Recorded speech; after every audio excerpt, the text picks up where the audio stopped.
guys, kembali lagi bersama gua di Sakahayang Review. By the way, apa kabar kalian yang sudah tidak sabar membahas film Mamahlukan?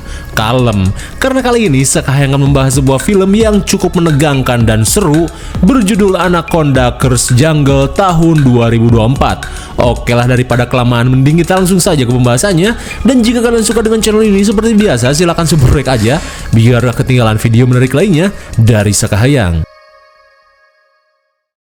Film ini diawali dengan diperlihatkannya suasana sungai di tengah hutan geledegan yang berada di negara Thailand. Di saat itu pula, 3 orang pemburu yang dipimpin oleh Jeff Hardy berniat untuk menangkap seekor ular langka pemakan manusia. Dengan ditemani seorang pemandu akamsi, Yupei mengatakan jika hutan ini dianggap terkutuk oleh para warga karena siapa saja yang memasukinya kemungkinan besar tidak akan kembali dengan selamat. Akan tetapi Jeff dan 2 bawahannya tidak peduli, seolah mereka sudah siap untuk menghadapi apapun.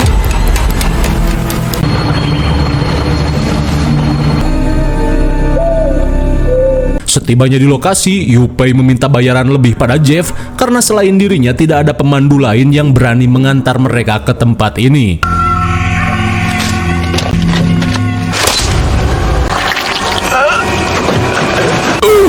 My God, sungguh sadis. Jeff yang tak mau ditilep langsung menghabisi Yupei. Tak cuma itu, Jeff langsung menjadikan Yupei sebagai umpan.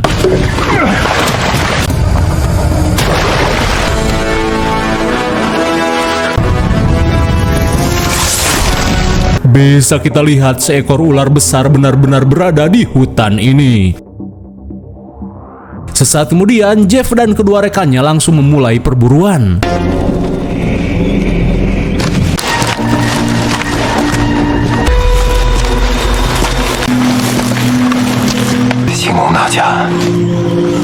Setibanya di lokasi keramat, Jeff pun semeringah apalagi saat ia melihat kulit ular yang begitu besar nyempil di antara akar pepohonan. Di saat itu pula, Sucat dan Pongpet langsung hejo saat melihat banyaknya ular dengan berbagai varian. Dan bagaikan mengambil emih, mereka pun langsung mengeduk puluhan ular ini dengan tangan kosong tanpa takut tergigit.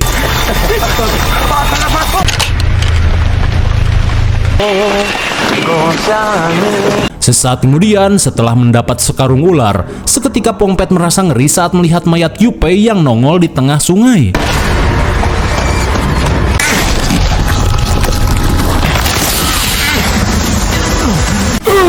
My God, tamat sudah riwayat Pongpet saat congor Anaconda bersiap menelannya.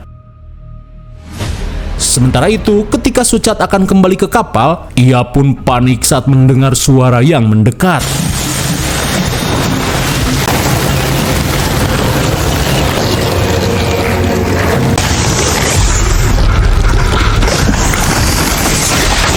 Ketika Sucat akan dimangsa, bukannya menolong, Jeff yang terobsesi dengan Anaconda malah menjadikan teman-temannya sebagai umpan. Ia pun berniat menghabisi ular ini saat perutnya sedang penuh. Namun ketika Sucat akan dimangsa, tiba-tiba seluruh hewan di hutan terlihat ketakutan, seolah merasakan kedatangan sesuatu yang mengerikan.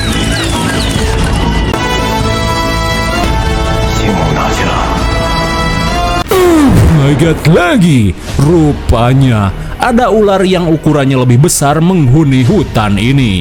Lalu film pun baru dimulai. Singkat waktu, scene beralih pada pertunjukan sirkus level pasar malam yang berada di negara Taiwan.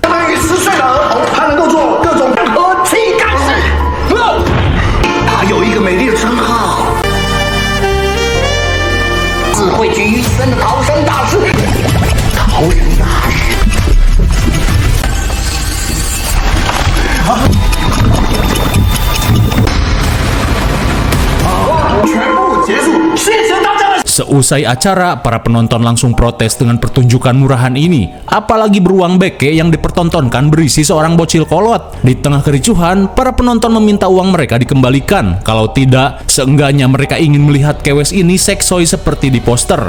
Tak ingin rugi, sambil amuk-amukan Lalan langsung menunjukkan penampakan kutangnya. Beberapa saat kemudian, si bos bernama Song berusaha menenangkan Lalan yang bete. Ia pun berjanji kejadian seperti ini tidak akan terulang lagi karena mungkin saja dalam sebulan ke depan bisnis sirkusnya akan bangkrut. Namun di tengah perbincangan, datanglah seorang pria bertopi koboi bernama Liang yang ingin menawarkan sebuah bisnis yang menggiurkan. Setelah sedikit bernegosiasi, Liang dan Song akhirnya sepakat untuk melakukan pertunjukan sirkus di Amerika. Tapi sebelum pergi ke Amerika, Liang meminta mereka untuk transit dulu di Thailand guna membawa peralatan tambahan. Melihat Liang yang begitu tajir, si Tobrut Alin langsung kepincut dan menawarkan diri sebagai asisten pribadinya. Jelas saja Liang hejo, apalagi saat melihat keseksoyan Alin. Kemudian, Liang memberitahu semua kru jika dirinya bisa mengubah nasib sirkus belangsak ini menjadi sirkus yang luar biasa. Di keesokan harinya, Alin yang sudah berpenampilan cetar merasa kecewa karena dikira mereka akan OTW menggunakan pesawat. Namun di saat itu pula Liang berjanji jika setibanya di Amerika, Alin akan mendapat kemewahan yang tak terbayangkan. Di tengah perjalanan, Lalan pun bertanya pada seorang kapten kapal bernama Chonge di Celi tentang seberapa lama mereka akan melakukan perjalanan. Lantas Chonge berkata, jika mereka akan menempuh 3 hari perjalanan, itu pun kalau lancar, karena biasanya dengan melewati sungai ini pasti ada sesuatu kendala yang tak terduga.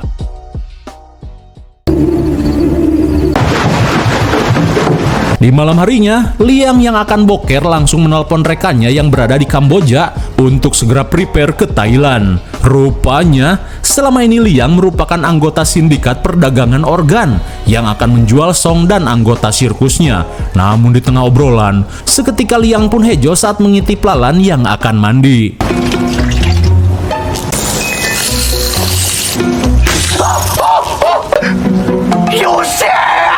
Sungguh suwe, cacing Liang yang sedang berontak seketika ciut setelah dipatok ular kadut.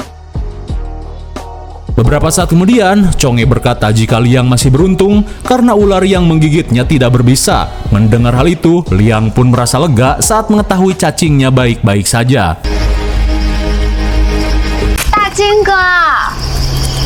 Sesaat kemudian, hoki setahun langsung dipakai. Sontak Liang pun hejo saat Alin tiba-tiba mengajaknya gabrutan.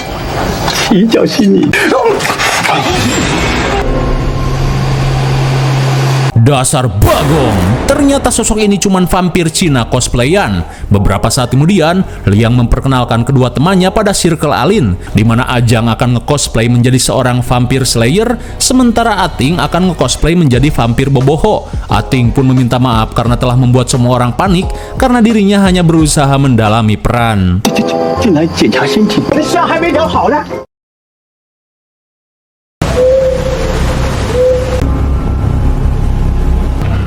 好像是从上游冲下来的。 Di keesokan harinya, perjalanan mereka terhenti saat sungai terhalangi tumpukan barbek. Melihat hal itu, Ating dan Adul ditugaskan untuk menghancurkan tumpukan barbek itu dengan menggunakan dinamit.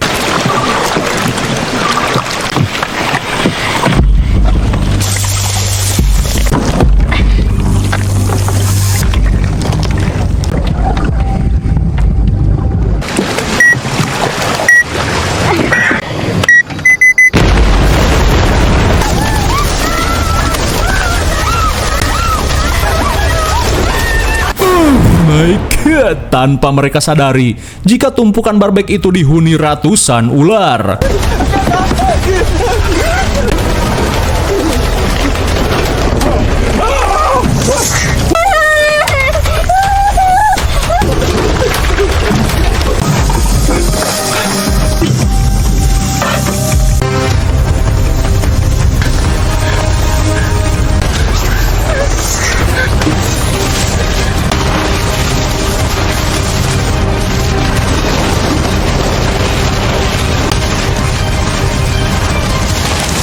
Segar sekali bagaikan iklan Sanyo. Untungnya Lalan mempunyai cara untuk menyingkirkan ular-ular ini. Sementara di WC, Liang pun berusaha mengusir seekor ular.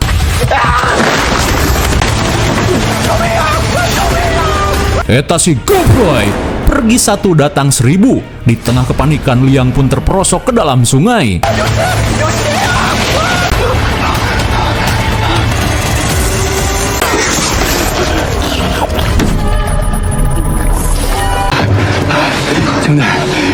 Hoki sekali Liang masih sempat diselamatkan oleh Jeff, seorang pemburu yang kita lihat di awal film. Di tengah obrolan, sontak mereka pun panik saat melihat bom-bom yang kesakitan.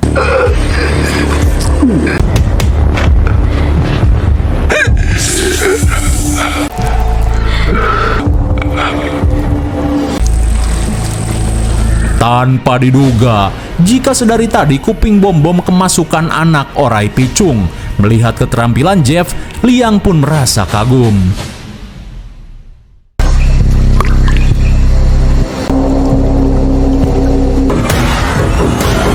Di malam harinya, Jeff yang belum sempat menangkap buruannya langsung menyogok Chong'e untuk pergi ke sarangnya. Melihat hal itu, jelas saja Chong'e langsung menolak karena itu sama saja dengan menyerahkan nyawa. Dan besok, ia meminta Jeff untuk pergi saja dari kapalnya.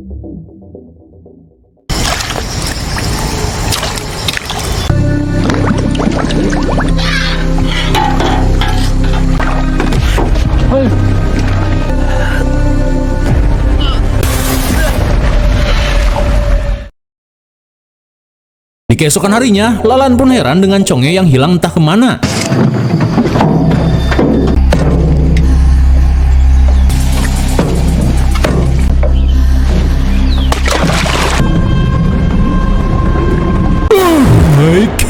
Rupanya Jeff yang sadis menjadikan Chong'e sebagai umpan guna menangkap buruannya. Melihat pancingan Chong'e mengambang, Lalan curiga jika Jeff telah melakukan sesuatu terhadap Chong'e. Tak ingin membahasnya, Jeff hanya memperingatkan semua orang untuk bersiap karena sebentar lagi buruannya akan tiba.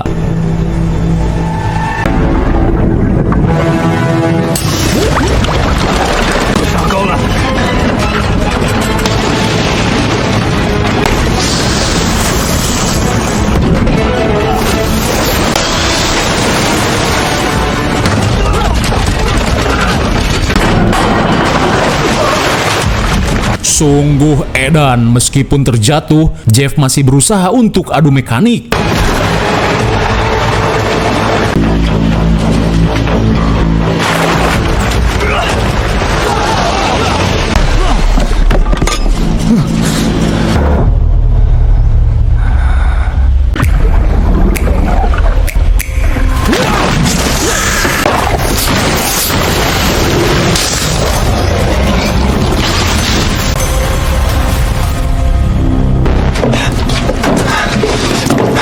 Lah, entah bagaimana caranya Jeff berhasil lolos. 哎呀，做乜咁嘈啊？要提醒下佢，有冇見到佢？有冇抽啊？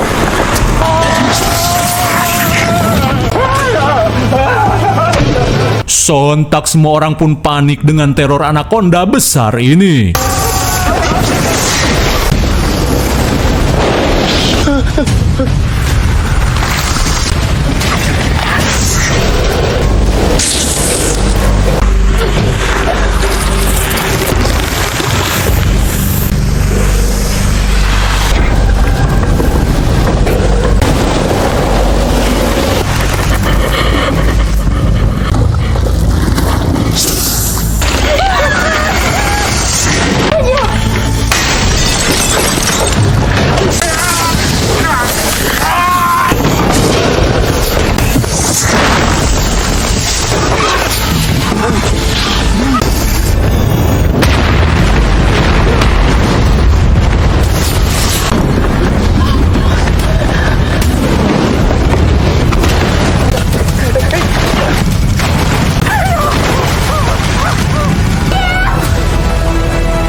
Akhirnya, meski anaconda ini terbakar, namun mereka harus kehilangan satu-satunya kapal yang mereka miliki. Sesampainya di tepi sungai, mereka pun syok parah karena baru pertama kali melihat ular ganas sebesar itu. Di saat itu pula, Lalan pun kesal pada tindakan Jeff yang seenaknya. Apalagi kini mereka harus terdampar di hutan geledegan.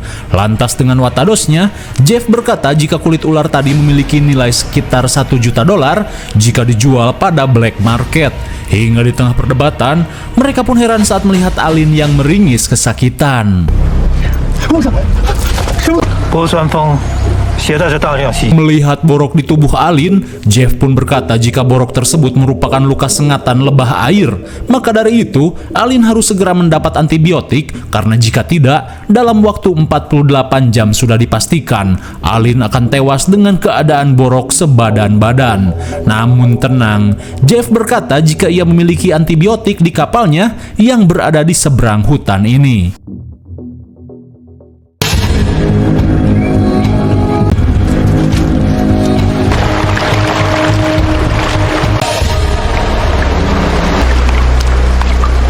Singkat cerita, setelah jauh apruk-aprukan melintasi ruyuk yang gatal, mereka pun memutuskan beristirahat di wahangan. Untung saja Jeff sempat melarang mereka untuk meminum air yang sudah tercemar parasit. Ia pun memberitahu jika parasit ini sampai masuk ke tubuh, orang tersebut akan merasakan sensasi haus yang tak pernah berakhir. Singkat waktu, mereka yang kelaparan mau tak mau harus memakan ular. Meskipun geleh, namun mereka tidak ingin terkena salatri kronis.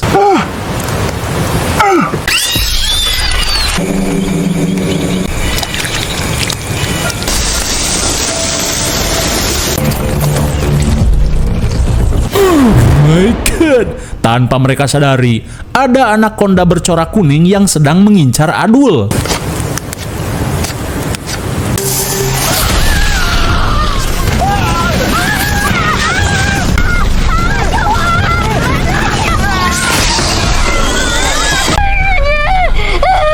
Untung saja Jeff masih sempat menyelamatkan Adul yang dikira si ular merupakan anak monyet.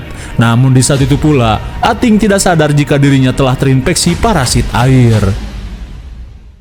Saat hari mulai poek, Jeff yang menemukan goa mengajak semua orang untuk bermalam di tempat tersebut. Apalagi berjalan di malam hari akan sangat berbahaya. Hingga saat yang lain beristirahat, Lalan pun heran dengan wajah Alin yang masih saja terlihat glowing di tengah situasi seperti ini. Lantas Alin berkata, jika wajah glowing ini tidak akan berarti jika dirinya tidak segera diobati. Di saat itu pula, Liang yang kepo menanyakan jenis ular apa yang sedang diburu oleh Jeff. Lantas Jeff mengungkapkan, jika ular yang sedang ia buru merupakan sanca batik langka, terbesar dan terkuat yang pernah hidup di bumi. Ia pun memberitahu, jika kulit sanca ini bernilai lebih dari 100 juta dolar, yang pastinya akan membuat ia kaya 7 turunan tanpa harus bekerja. Mendengar hal itu, sontak membuat Liang hejo dan bersedia untuk membantu Jeff. Dan jika ia memerlukan umpan, Liang akan membantunya dengan menumbalkan rekan-rekannya. Karena sebenarnya, mereka ini merupakan korban tipu yang akan ia jual pada orang Kamboja.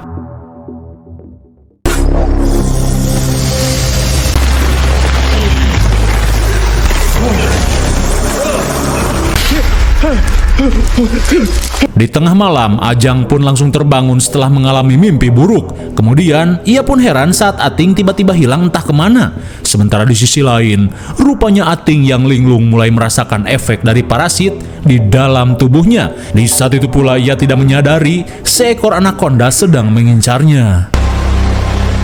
表弟，哎呀，你聽我，這個水不能喝，跟住睇先。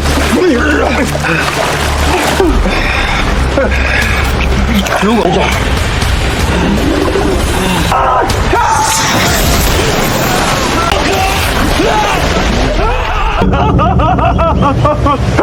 Malang sekali Ating yang linglung pun modar diseret ke dalam celah bebatuan. Di keesokan harinya, mereka kembali melanjutkan perjalanan. Hingga sesampainya di wahangan cetek, Jeff mengajak yang lainnya untuk menggunakan jalur air. Karena kapal miliknya sudah dekat. Meskipun berbahaya, mereka hanya bisa menurut saja.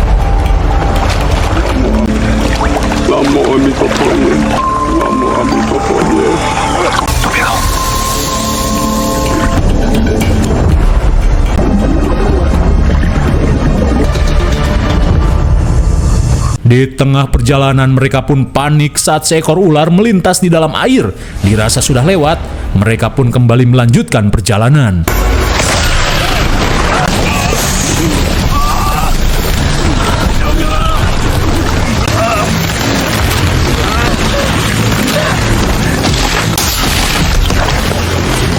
Oh my God! God, mereka pun tak bisa berbuat apa-apa saat melihat Ajang dililit anaconda.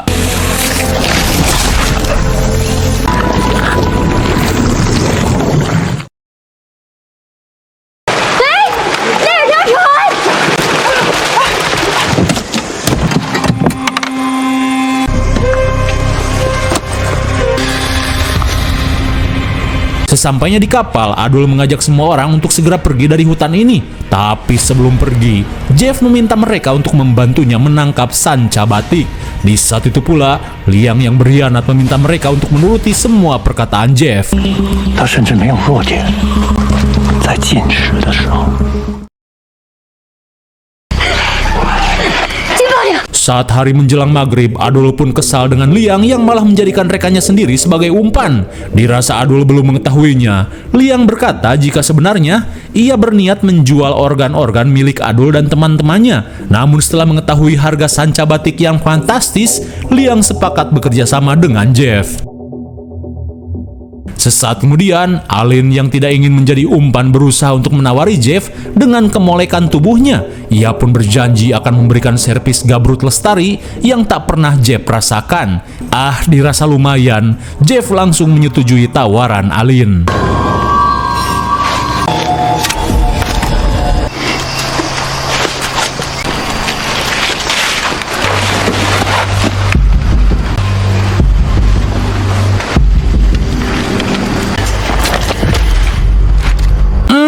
Alin yang hanya pro dengan pistol kulit harus kebingungan saat berusaha menembak dengan pistol beneran.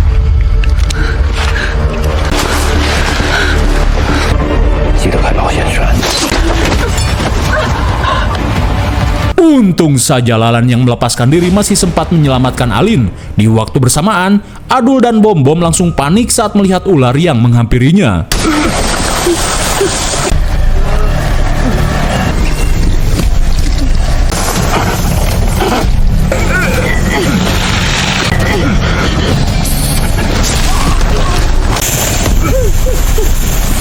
Mamam, rupanya tempat ini merupakan habitat ular-ular raksasa.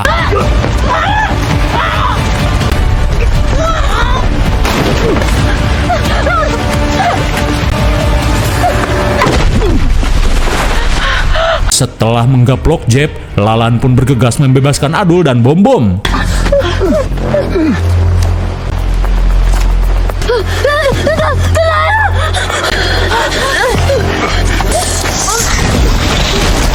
Betapa leganya mereka saat melihat Jeff digondol ular. Akan tetapi, seketika Lalan pun syok saat menyadari Alin sedang sekarat dengan wajah yang pucat. Ternyata, saat adu mekanik tadi, Alin malah terkena tembakan. Hingga saat Alin meninggoy, marilah kita ucapkan, sungguh mubazir. Di keesokan harinya, Lalan, Bom Bom, dan Adul langsung melakukan persiapan untuk pergi dari hutan terkutuk ini.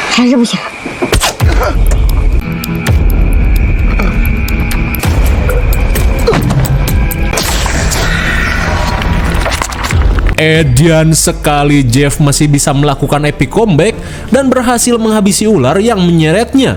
Hingga sesaat kemudian, mereka pun akhirnya kembali dijadikan umpan. Sementara itu, Jeff bergegas mempersiapkan perangkapnya dengan menggunakan kawat tajam senjata para shinobi.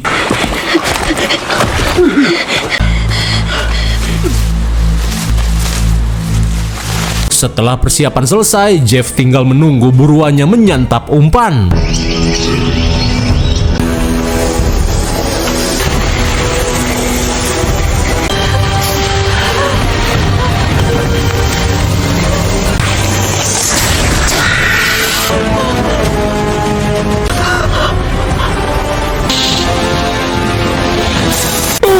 My God, inilah dia, Sanca Batik Titan yang selama ini diburu oleh Jeff.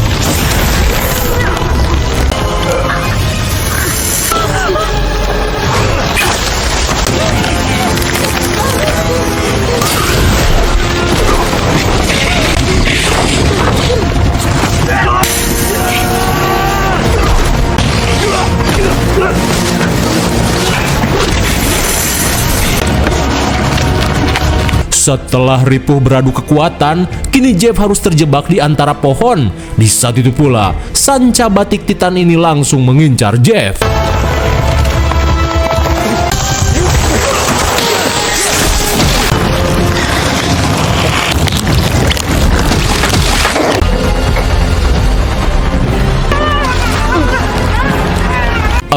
Akhirnya, Jeff pun modar dimakan buruannya. Di saat itu pula, mereka yang berhasil melepaskan diri berusaha untuk kabur.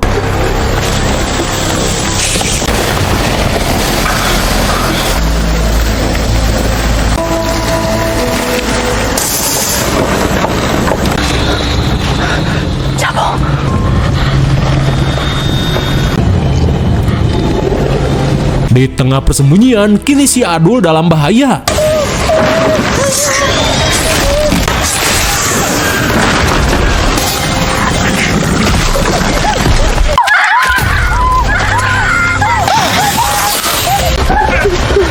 Saat mereka terpojok, Bom-Bom langsung mengerahkan kemampuannya.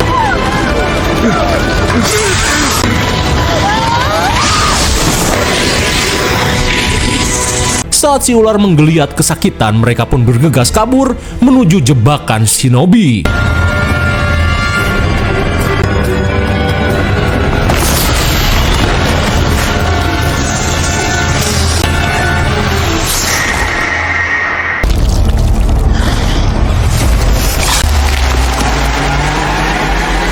Akhirnya, berkat jebakan shinobi, sanca batik Titan ini berhasil ditumbangkan.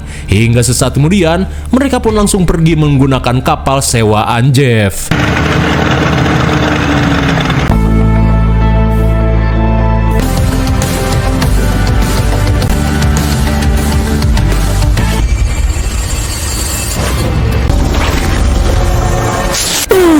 My God, lagi, rupanya bukan sembarang ular. Sanca batik ini masih hidup meski tanpa kepala.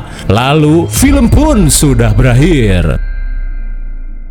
Bagaimana, film yang cukup menegangkan bukan? Meski sangat mirip dengan film Anaconda jadul, tapi film ini mampu mereplikanya dengan cukup apik. Tak ada yang perlu dijelaskan lagi karena sudah jelas, film seperti ini yang penting dar-der-dor dan ketegangan. IMDb untuk film ini adalah 4,8 dan menurut saya yang cocok saja dengan nilai 5,5. Mungkin sini saja review dan pembahasan film Anaconda Curse Jungle tahun 2024. Jangan lupa like, share, dan subscribe supaya kalian tidak ketinggalan jika ada video menarik lainnya dari Sekahayang. Thanks for watching and see you on next video. Bye-bye.